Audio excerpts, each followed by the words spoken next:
Every tribe needs a leader. Sometimes it only takes one person who dares to stand up, dares to raise their voice, and dares to initiate. The rest will eventually find their way. The words in this book are not mere slogans. They are like a blade piercing through our layers of silence. You read it and suddenly wonder, why do we always wait for someone else? Why do we believe that change only comes from a powerful figure or a legendary title, while the evidence around us proves that ordinary people are the true initiators? This book was not written to lull you into complacency with familiar success formulas. It is a nudge, a knock on the door of your subconscious where you once hid the thought, I could lead, but I don't dare. The author does not hand you a map. He holds up a mirror. In it, you are forced to confront yourself, the person who possesses the ability to initiate, but consistent. Light chooses to step back. If you think of a tribe, what image comes to mind? A primitive group gathered around a fire, or online communities with thousands of interacting accounts every day? The truth is, both are correct. A tribe, in the sense this book suggests, is simply a group of people connected by a common idea, a shared identity, and a voice that resonates with them. What makes this book special is not a new concept, but the way it forces you to re-examine your current life. We live among countless tribes, fans of a band, advocates for a green lifestyle, communities of programmers, even small groups bonded by a minor habit or belief. The question is not whether the tribe exists, but where you choose to stand within it. I'd have sat in rooms filled with silence where people just looked at each other. Everyone knew something was wrong, yet no one dared to speak. You have probably been there too. Then, one person speaks up, not necessarily with a grand speech, but a simple sentence. We cannot continue like this. Suddenly, the atmosphere shifts. Eyes light up and heads nod. From that single voice, a new tribe is born. Tribes forces you to face an uncomfortable question. If change needs an initiator, why do you assume that person isn't you? This is not a book on management skills, nor a manual for corporate climbing. It is a challenge that forces you to choose, continue as an outsider, or accept the role of the initiator, even if you might be doubted, ridiculed, or even fail. I want you to keep that question in mind as we embark on this journey. In a world changing every day, where every community needs a voice to rally behind, will you choose silence or will you speak up? Before diving into the review, we encourage listeners to buy and read the book to fully experience its depth. Only by reading the entire work will you truly grasp the issues discussed here. Please support the author by purchasing the book. Now, let's begin the review. For thousands of years, humans have sought every possible way to gather. Whether it is a village by the river, a religion, an army, or just a circle around a campfire, that primitive need persists. It did not disappear in the digital age. On the contrary, it burns even stronger. In a cold world of machines and systems, everyone longs for a place to belong, a place with the same heartbeat and a shared voice. I call these communities tribes. A tribe doesn't need to be massive, nor does it require official recognition. It begins the moment someone speaks up, when an idea is uttered and begins to echo. The presence of a leader does not necessarily stem from power or a title, but from the courage to stand up first, to face scrutinizing looks, and to spark what the majority silently avoids. Imagine a young programmer sitting before a screen all day, writing lines of code for an obscure company. He lacks fame, substantial resources, and is not a public figure, yet he blogs every day. He records frank thoughts about his profession and ways of working that he believes are more rational than the status quo. Those small words begin to draw attention, first from colleagues, then hundreds, then thousands of programmers worldwide. The irony is that he never planned to be a leader. He simply wanted to voice his observations, but that very honesty and sharpness allowed others to find their own voice through his blog. A community began to form. Strangers suddenly became a group united by a common belief that software could be better and environments could be kinder. In this phenomenon lies a paradox. An almost anonymous individual with no official power can lead thousands, while those in grand offices with lofty titles often lack a community that truly trusts them. The difference is not power bestowed, but the courage to say what others only dare to think. When someone dares to do that, they become the focal point for countless unexpressed desires. The formation of a new tribe always starts like that: an idea, a voice, and then a stream of people finding their way.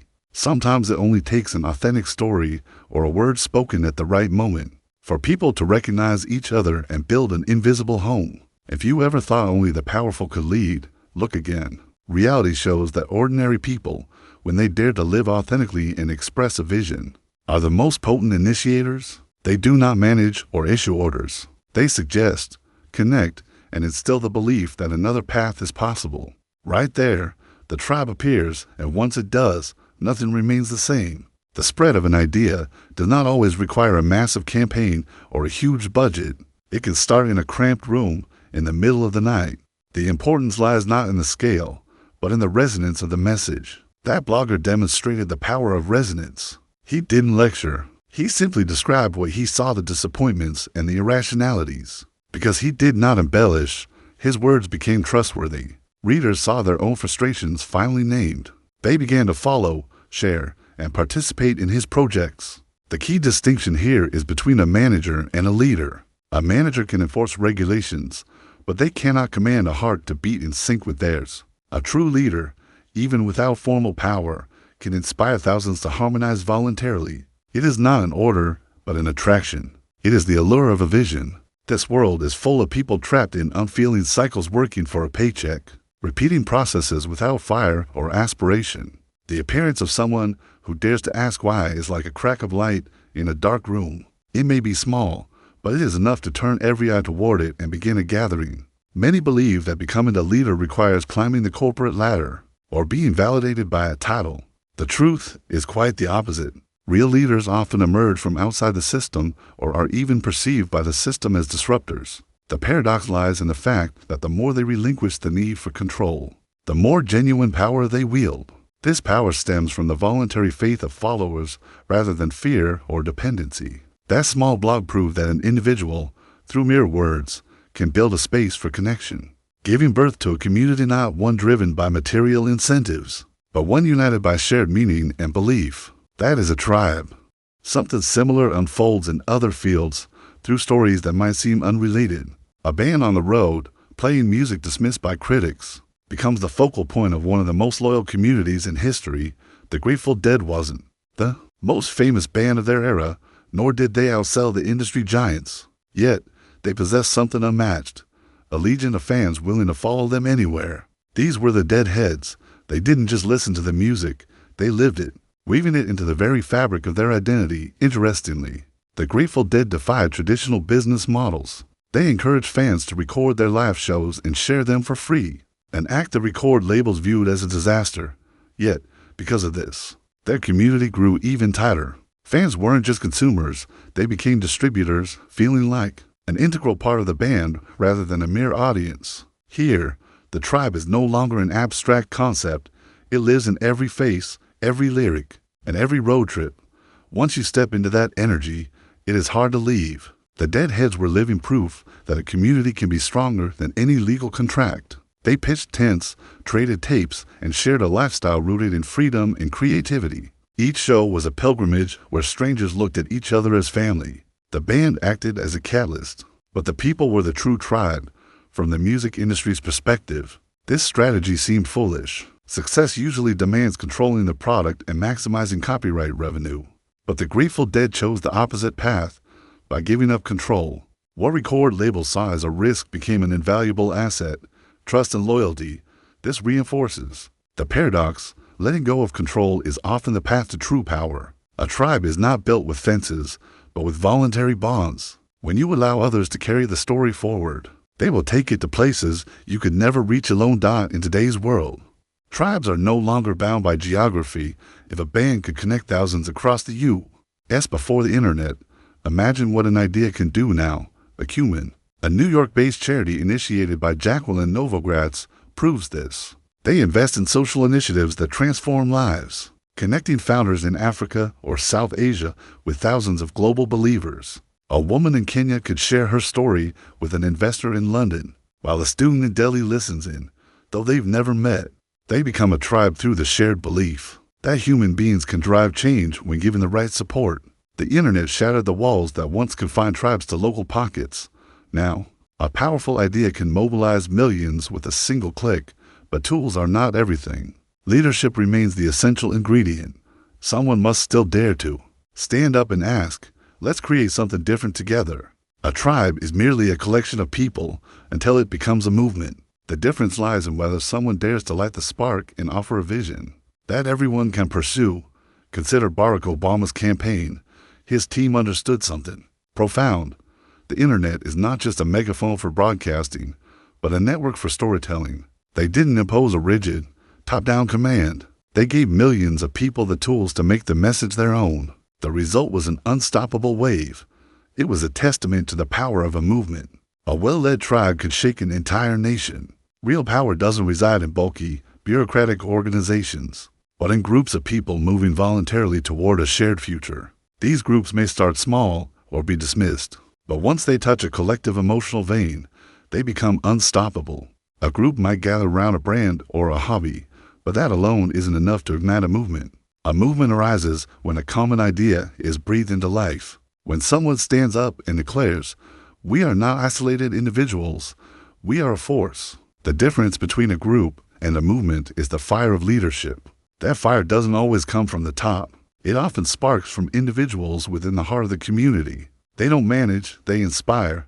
They don't command, they connect. In the Obama campaign, the internet served as a network for personal narratives. By providing tools for millions to rewrite the message in their own language, the campaign turned a political strategy into a collective asset. This made people feel like characters in the story, not just spectators. This level of involvement is what transforms a tribe into a political tidal wave. This principle repeats across all fields. When a community shares a belief and finds a leader, they cease to just maintain a hobby. They begin to dream of change. That dream is what fuels a movement. However, a movement is like a fire, it must be nurtured. Without a clear vision, the fire turns to smoke.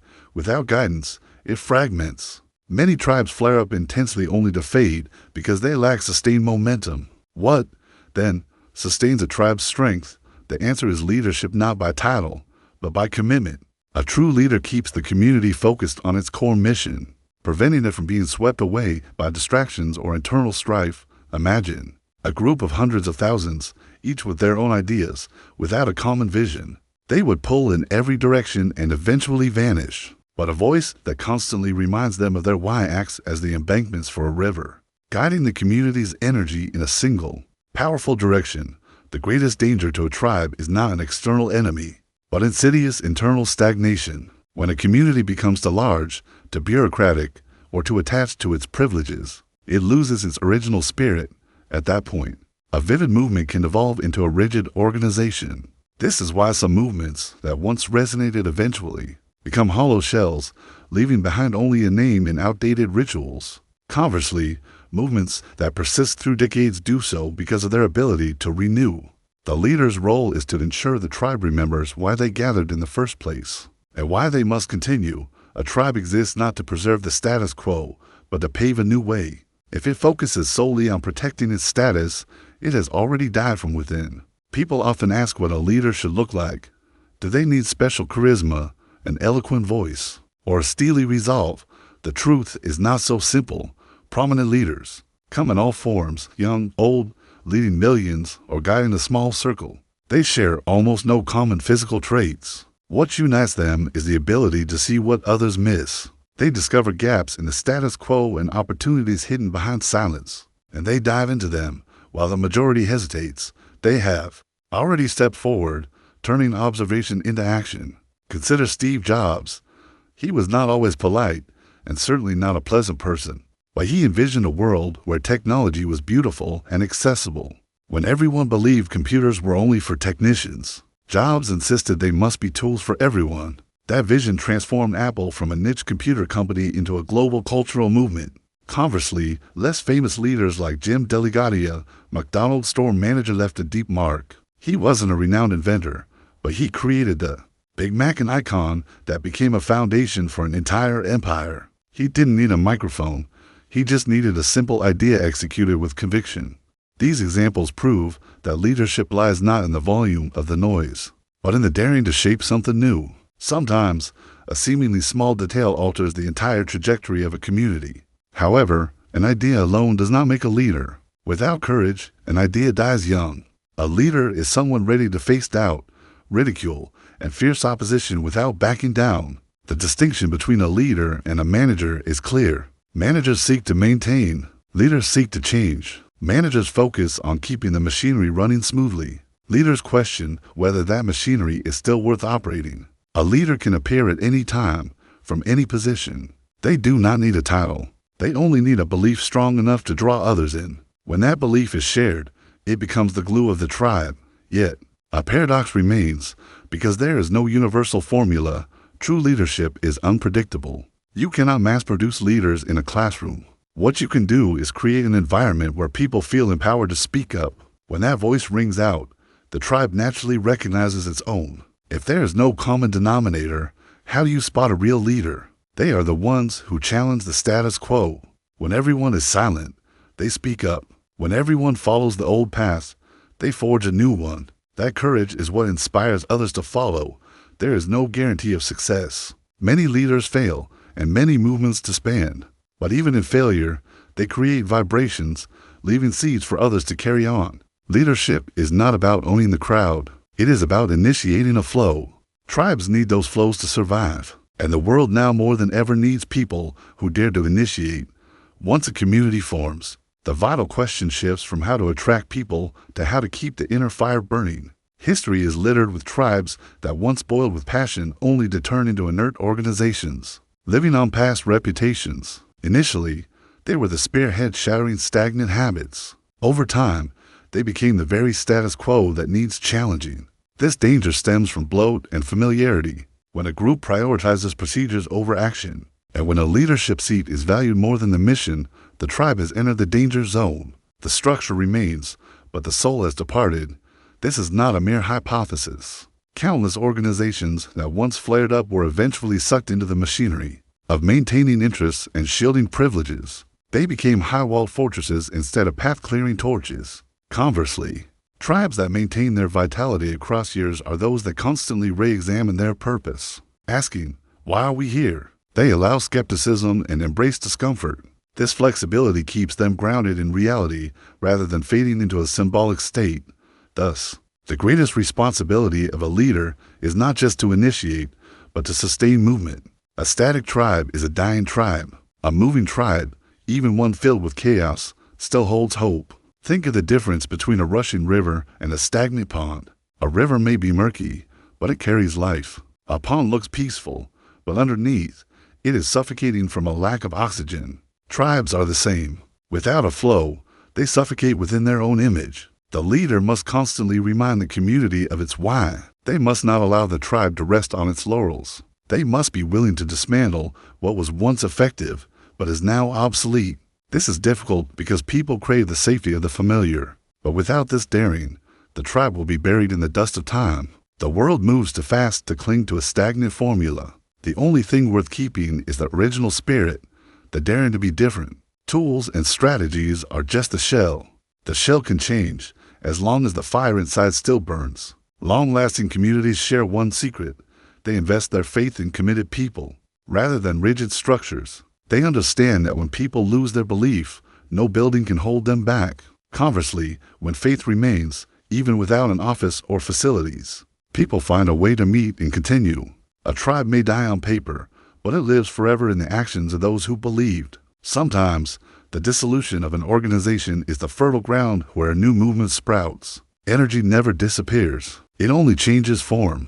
A leader accepts this transformation, encourages it, and opens paths for the next generation to find their own stories. True leadership does not wear a single face or follow a unified model. Sometimes, leaders appear in unusual forms, defying conventional expectations of grandeur or power. Some command the stage, while others operate quietly from a corner office. What they share is not appearance, but an elusive quality, the daring to envision what does not yet exist, and manifesting it into reality. Steve Jobs often made people uncomfortable with his strictness and volatile temperament. However, he saw what others missed.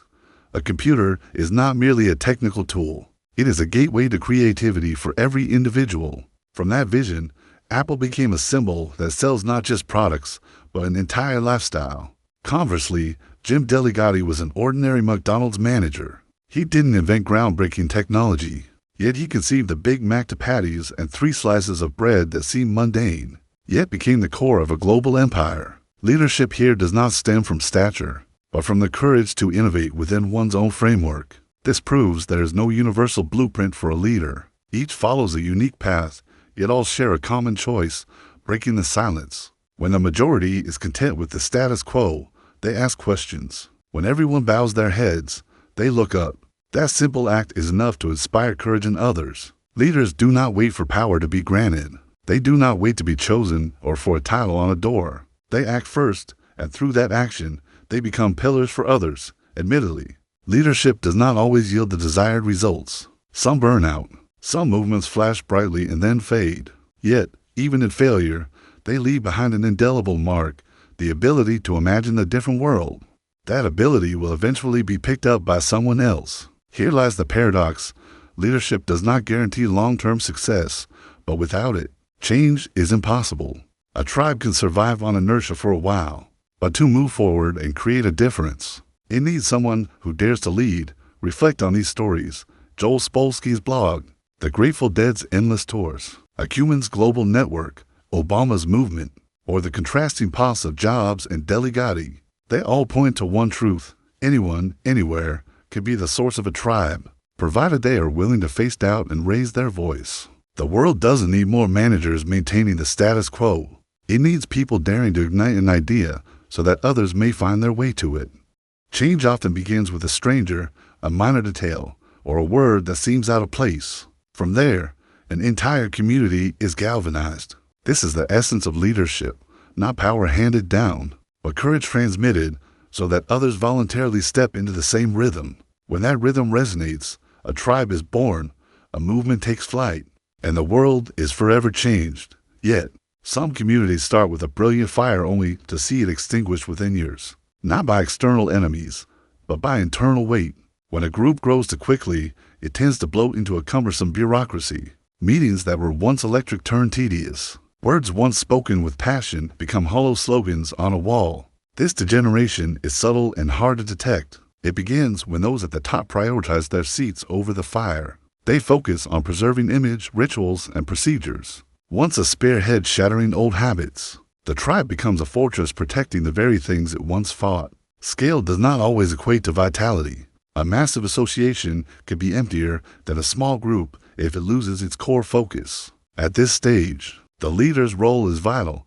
They must keep the community tethered to its original why. Without that guidance, goals are buried under layers of self-interest, and the tribe falls into a deep sleep inside a glamorous shell. The world moves too fast for a community to live solely on memories. Belief must be renewed, challenged, and adapted. A community that stops doubting itself will soon be questioned by the world. This is the ultimate paradox. A community is often most fragile at its largest scale. Because it has the most to lose, it hesitates to change, focusing on keeping the wheels turning. It forgets that its mission is not to maintain the status quo. A true leader will not let a community fall into this trap. They stir things up, asking uncomfortable questions and discarding habits that once brought success. They know that safety is a precursor to self-destruct. Courage is no longer an option. It is a requirement. Otherwise, the tribe becomes a mere shadow of its past. Stagnation doesn't announce itself loudly. It creeps into every meeting, process, and report. It begins with safety procedures that eventually swallow the energy once reserved for creativity. Eventually, no one remembers why they gathered. They only remember to follow the process. A community can die while its facilities remain intact and its signs shine brightly. It dies when original belief is replaced by the preservation of privilege. Those who once craved change become defenders of the status quo, choosing comfort over risk. History repeats this rule. Powerful organizations often start as heretics. They are driven by dissatisfaction and a different vision. But once they win, they build fences and turn themselves into machines. And every machine eventually rusts. This harsh truth demands that any surviving community must learn to question itself. Without hard questions, they lose their soul. Vitality is maintained not by the number of followers, but by the ability to continuously challenge oneself. We praise stability, but in a volatile world, stability is often just another name for clinical death. A vivid community will always have a degree of chaos, conflict, and collision. That tension is not a bad sign. It is the oxygen that fuels the fire. Leadership, in this context, is not about suppressing dissent to maintain a facade of peace. True leaders allow collisions to occur, but direct that energy toward the core mission. They understand how to transform disagreement into momentum, rather than letting it fracture the community. Ironically, as a community grows stronger, it becomes more vulnerable to its own weight. Like an ancient tree, if the dry branches are not pruned, it will break under its own bulk. A leader's task is to dare to sever parts that were once vital, but now only hinder progress. In a world defined by a constant heartbeat of change, every community faces a binary choice: self-renewal or self-destruct. There is no middle ground. Choosing the former requires individuals brave enough to endure hardship, criticism, and the risk of failure. A true leader understands that their duty is not to preserve the structure, but to prevent the soul from being lost. Sometimes, to achieve this, they must dismantle what they once built with their own hands. Waking a dormant community often requires a shock not from the outside, but from a voice within daring to speak up. These individuals are often branded as heretics, a thorn in the system's side. Yet history proves these are the voices that pave the path for genuine change. Consider Yahoo in 2006, a corporate giant, wealthy but as cumbersome as an aging elephant. Everyone sensed the problems, but few dared to speak. Brad Garlinghouse, a mid-level leader, wrote a blunt memo to executives known as the Peanut Butter Manifesto. He described the company's strategic errors, accusing them of spreading resources too thin like peanut butter, without achieving excellence anywhere. He knew that hitting send was like putting a target on his back. Colleagues warned him it would ruin his career, but Brad refused to remain silent. His memo was a declaration of war against stagnation. The result exceeded all expectations. The memo leaked, went viral, and ignited a public conversation. Overnight, Brad was no longer a nameless cog in a corporate machine, but a symbol of courage. Senior leadership was replaced, and Yahoo entered a period of radical transformation. Risk turned into opportunity not through calculation, but through the courage to say what no one else would. This story reveals the essence of heresy. It is not intended to destroy, but to save. At the moment of action, the heretic is seen as a traitor. Only with time do people realize that this betrayal saved the community from perishing from rigidity. Silence is the true danger. A community can forgive a mistake, but it can never recover if everyone chooses to bow their heads. A leader, in the deepest sense, is a strategic heretic. They speak up not to cause trouble, but because they recognize that the price of silence exceeds the price of risk. They are not guaranteed glory. Many are buried, forgotten, or discarded. Yet their legacy is the energy that makes it impossible for others to return to the status quo. In any tribe, these voices are vital. Without them, the community dies in artificial consensus. By daring to be a heretic, one provides a mirror for others to see themselves and a reason to stand up. Initiation is always the hardest phase. Most people wait for the perfect circumstances, more resources, official permission, or a safer climate. But real leaders do not wait. They spot a gap, a fragile signal, and they leap. This proactivity is what distinguishes them. Some call it reckless, but it is actually a higher level of clarity. They understand that sitting still only allows stagnation to deepen. By acting first, they force the world to react. They write the first sentence of the story, leaving the rest for others to complete. However, leadership also means knowing when to make room. There are moments when a person realizes their fire has dimmed or their belief has faltered. In such cases, insisting on leading is more dangerous than stepping back. Daring to be a follower rather than a soulless leader is its own form of courage. A true leader is not bound by ego. They choose to act when they can make a difference and yield when it serves the community's greater good. Managers wait for events to occur and then scramble to react. They are products of their circumstances. Leaders, by initiating, force circumstances to adapt to them. While initiating is dangerous, failing to initiate is far more perilous. A passive community is swept away by external waves, while a proactive community controls its own heading. Rarely are great movements the result of a perfect plan. Usually, they stem from one person daring to do something unexpected, creating a spark in the right place that flares into a fire. Initiation doesn't guarantee victory, but even failure has value. It proves to the community that another path exists. Once seen, that path is never forgotten. The initiator, win or lose, creates a turning point and poses a final question to everyone. Will we remain silent, or will we push beyond the old models? The life of an individual in an organization is often predestined. Hired, trained, assigned, promotions, transfers, or layoffs are like sudden gusts of wind that sweep you away. Most are used to reacting to events. But in a chaotic world where the speed of change is unprecedented, passivity is a liability. Those who wait for events to happen will forever be followers, victims of the flow. Never its architects die. In contrast, leaders do not wait. They create. While the crowd wonders what will happen, the leader has already acted, forcing the world to revolve around their initiative. This is the fundamental shift. It is no longer about what is happening to me, but what am I doing to create this? Only when you dare to initiate do you become the main character of your own life. When you sit and wait, you are merely an extra in a script written by someone else. Look at the communities we have discussed, from a programmer's blog and a mid-level manager's memo, to the performances of an obscure band. These were not mere reactions to a situation. They were the creation of a new reality. They forced the world to pay attention and compelled the system to adjust. Creating an event is not about causing meaningless chaos. It is the proactiveness of shattering the veneer of habit so that everyone recognizes a different path. Sometimes, it is just a word that dares to be different or a product unlike anything available, but from that moment, the old order begins to tremble. It must be emphasized that the initiator seldom reaps immediate glory. Many are discarded, ridiculed, or forgotten. Yet, even in failure, they leave a crack in the wall, and that crack opens the way for others.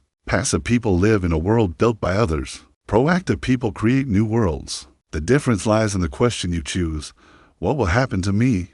Or what will I make happen? In an era where shifts occur in days or hours, the second question is no longer an option. It is a condition for survival. Every tribe needs an intangible thread to bind its members. This is not a set of rigid rules or empty slogans, but a shared story. When you give people a story they can retell in their own voice, the tribe becomes more tightly bonded than any contract or regulation. Look at how online movements spread.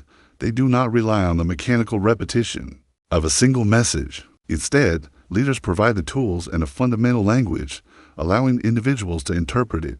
One slogan becomes millions of unique stories echoing everywhere, each fitting its own context and tone. That very diversity is the source of its strength. Leaders understand that their job is not to micromanage every detail, but to establish a core strong enough that everyone wants to be part of it. As the story spreads, it becomes collective property. In a successful political campaign, for instance, organizers don't just distribute flyers. They build a platform where hundreds of thousands share their own versions of the narrative. The same message appears in countless vivid forms through blogs, videos, and direct conversations. The paradox is this: the less you seek to control, the further the story spreads. Many organizations, fearing a loss of control, grip their message so tightly that they produce sterile corporate pitches that slide right past the listener. But when you trust the community, the story takes root everywhere. A shared story is more than a bond. It is a promise. It answers, where are we headed? How do we belong together? Leaders must be master storytellers, not to entertain, but to forge a shared language. They do not manipulate. They inspire. They do not write the entire script. They write the opening paragraph and invite everyone else to continue the story. A community without a shared story will quickly disintegrate. But once a story is present, it becomes the spine of the tribe. In an age where messages are as pervasive as waves, real power lies in giving others a story they want to tell over and over again. That is how a tribe multiplies itself, far exceeding the capability of any individual. We often imagine leaders must have a majestic appearance or an overwhelming presence. Reality denies this. I have met 30-year-olds leading thousands and silver-haired individuals, silently nurturing small groups. There is no common denominator in appearance or profession. The only commonality is the daring to challenge the status quo. When the majority accepts, they doubt. When the crowd is weary, they kindle a spark. When the system becomes a heavy block of concrete, they drill holes to let the light through. Their power comes not from commands, but from the ability to evoke belief. They do not say, do this for me. They empower everyone to say, I want to do this for us. In today's world, this role is more critical than ever. Archaic power hierarchies have drifted afar from the front lines. Those at the top of the tower sit idle, while the energy erupts in the streets. Change no longer descends from on high. It rises from small communities daring to stand up. The paradox is that exactly when a system reaches its largest scale, it becomes inherently resistant to change. Meanwhile, small, Newly formed groups are flexible and perceptive. As soon as one person dares to step out, the entire community follows suit. This opens a different perspective. Anyone, anywhere, can set the beat. You do not need a permit or a title. You only need to dare to utter a story and gather a few people who share your belief. You might fail, but you will leave a mark, a new capacity for imagination for those who participated. That mark lives on in other movements long after you are gone. The portrait of a leader does not lie in outward appearance, but in the courage to stand up at the necessary moment. It could be a blog post, a memo, a song, or a simple sentence. From these tiny seeds, giant communities have been born. The world does not lack problems. What it lacks is people willing to stand up. And every time someone does, everything changes. What resonates within me after closing these pages is not a formula, but a question deeply planted in my mind. Will you choose silence, or will you stand out? A world of tribes is waiting for a leader. Communities are waiting for a spark to ignite. But that spark comes from nowhere else but yourself. We often wait for great saviors to descend from above, but the harsh and hopeful reality is no savior is coming to our rescue. Change only begins when an ordinary person dares to do something extraordinary. A blog post, a memo, a sentence that defies the crowd, all can be the starting point for a journey no one can predict. So, do you dare to believe that you, too, can initiate? If an anonymous programmer can pull thousands toward his idea, if a disregarded band can create the most loyal community in history, if a mid-level manager can shake a corporation with a few pages of paper, then why on earth do you think you cannot? The ultimate takeaway here is not that you must transform into a hero. What is far more vital is whether you possess the courage to speak up when everyone else is silent, the patience to nurture the flame even at its flicker, and the humility to know when to step back. Leadership is not a position, but a way of being, initiating instead of waiting, connecting instead of isolating, giving instead of clinging tight. Try to imagine the coming year. How many groups will you encounter? How many conversations will you join? And how many opportunities will you have to plant the seeds of an idea? Will you remain a mere bystander, or will you stop, look someone in the eye, and speak up? No one can answer that for you, and perhaps here, the most fascinating paradox reveals itself, sometimes, to change the world. You don't need to change the entire world. You only need to change how you stand within it, shifting from a person of silence to one who speaks, from a follower of habit to an initiator. The tribe will recognize you, and the path will unfold. I leave you with this question as a debt of thought. Will you choose to continue as before, or will you seize a pivotal moment to spark change? Thank you for walking with me through this journey. I hope that somewhere in these words, you found a resonance with your own voice. See you again in the next book.